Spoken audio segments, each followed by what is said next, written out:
Excel offers many different chart types, and choosing just the right kind of graph can make your data presentation clear and engaging. In this tutorial, we'll take some time to explore the bar graph, specifically, how to use it to present monthly sales, which you can see in this table.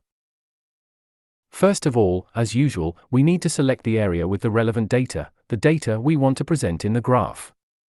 Click on the Insert tab, go to Section Charts, and select the bar graph option. There are more graph design options to choose from, but for now, we'll pick the first one. Excel will immediately draw the graph and insert it into the spreadsheet. Now, let's see what we can do to improve the graph or customize it more to our liking.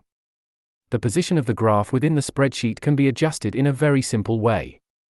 Click on the blank space within the chart area, hold the left mouse button, and move the graph any direction to place it exactly where you need.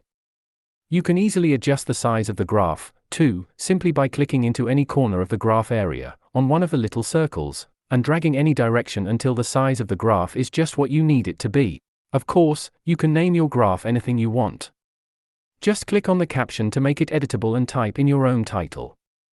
And we're still not finished here.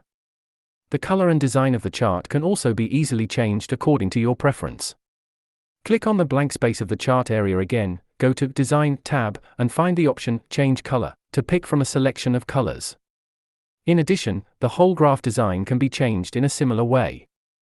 Go to Design tab once again, look for Chart Styles, click on the drop-down arrow, and you'll see a list of options to choose from. You can select the style that suits you best. And here's one more thing before we finish. A graph in Excel is dynamic, which means that if you change any data in the source table, it will be reflected in the graph.